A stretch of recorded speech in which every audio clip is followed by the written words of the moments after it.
अंगणवाडी सेविकांच्या संपासंदर्भामध्ये ॲडव्होकेट गुणवर्त सदावर्ते यांनी एक याचिका दाखल केलेली आहे। मुंबई उच्च न्यायालयात ही याचिका दाखल केली आणि त्यांनी म्हटलेलं आहे की यामुळे कुपोषणाचं प्रमाण वाढतो आहे, मुलांचं शिक्षण बाळगळतं आहे।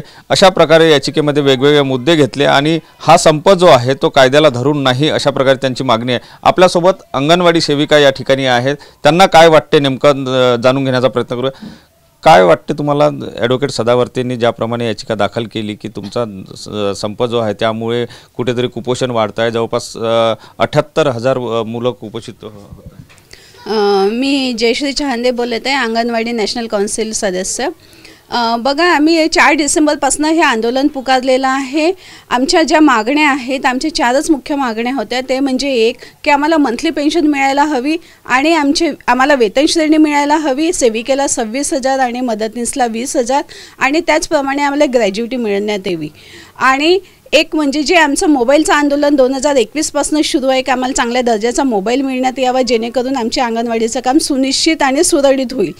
पण आमच्या ह्या ज्या मागण्या आहेत ह्या आम्ही 2023 मध्ये 20 फरवरीला आंदोलन केलं होतं। 1 महिन्याचं जवळपास ते आंदोलन चाललं। त्या आंदोलनामध्ये आपले मंगल प्रभात लोढा हे होते, ते आम्हाला जेव्हा मुंबईमध्ये आझाद मैदानामध्ये नोव्हेंबर महिन्यामध्ये 15 नोव्हेंबरला जे आंदोलन पुकारलं होतं तेव्हा ते आम्हाला आंदोलनाला पाठिंबा द्यायला आले होते आणि ते म्हणाले होते की तुमचं 1 महिन्यामध्ये तुमच्या ज्या मागण्या आहेत त्या आम्ही निकाली काढू आणि त्याच्यावर योग्य तो तोडगा काढू। आम्ही त्यांच्यावर विश्वास ठेवला आणि आमचं आंदोलन 1 मार्चला मागे घेतलंय।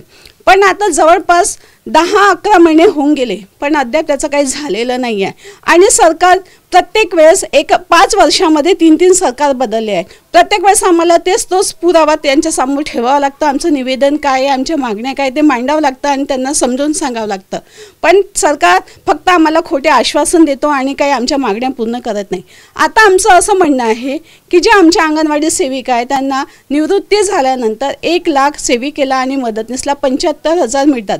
पण आजच्या ह्या महागाईच्या काळामध्ये त्या 75,000 आणि 1 लाखामध्ये काही होत नाही। पण ही याचिका दाखल केली आहे, यावर तुम्हाला काय वाटतं? ही जी याचिका दाखल केलेली आहे तर आता कोणी कोर्टामध्ये कोणी याचिका दाखल करो की काही म्हणो, पण आमचे जे मागण्या आहेत, आम्ही जे संघर्ष करत आहे हे संविधानाला वगळून नाही आहे, तर संविधानाच्या आधारावर आम्ही आमच्या मागण्या मागत आहे, आमच्या हक्कासाठी आम्ही लढत आहे। आणि कुपोषण वाढायला हवं हे आम्हाला नकोच आहे। आमचं एकच म्हणणं आहे सरकारला की जे सरकार म्हणतोय की करणार तुमच्या सगळ्या मागण्या आम्ही मान्य करणार, पण आम्हाला एकच म्हणणं आहे सरकारला की कोणत्या महिन्यामध्ये करणार, किती तारखेला करणार आणि मानधनात वाढ म्हणजे नेमकं किती करणार आणि पेन्शन म्हणजे किती देणार। आम्हाला फक्त हा आकडा लिहून हवा आहे। जोपर्यंत ह्या आमच्या मागण्या पूर्ण होणार नाही आणि कोणी याचिका जरी दाखल केली तरी पण आम्ही आमचं आंदोलन मागे घेणार नाही, हाच आमचा एक मुख्य उद्देश आहे।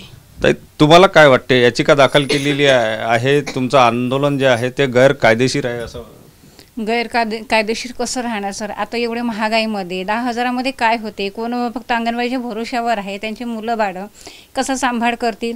विधवा परिपक्व आहे त्या, तर 10,000मध्ये होते का? सगळंच तर महाग होत आहे ना, सिलेंडरचे भाव वाढले, डाळीचे धान्याचे सगळंच भाव वाढले ना, ती तर मग त्याच्यामध्ये ते घर परिवार चालवणार की मुलांचं शिक्षण पाणी करणार?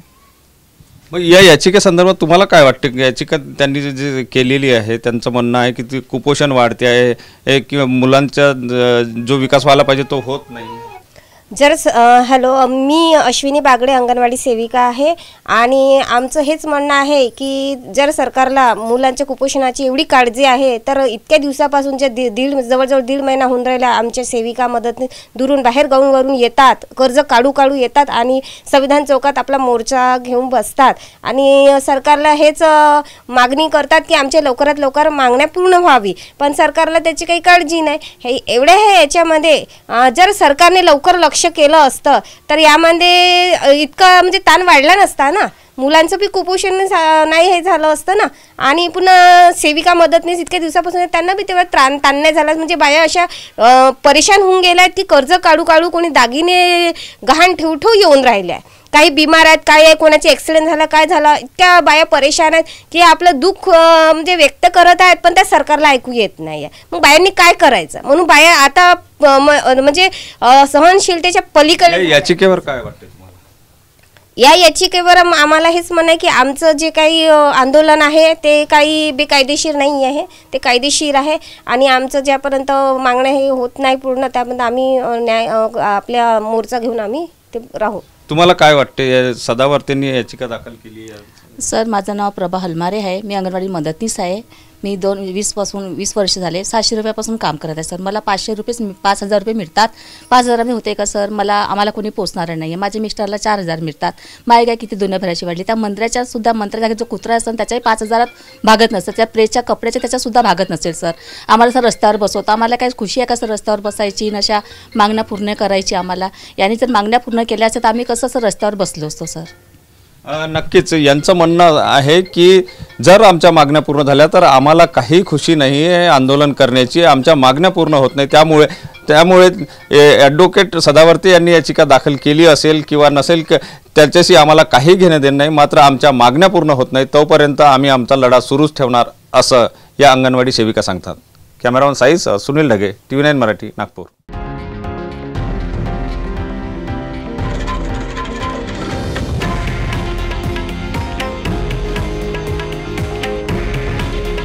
हे आहे देशातील नंबर 1 न्यूज नेटवर्क आणि आपण पाहत आहात TV9 मराठी. काळजी तुमची, हित महाराष्ट्राचं.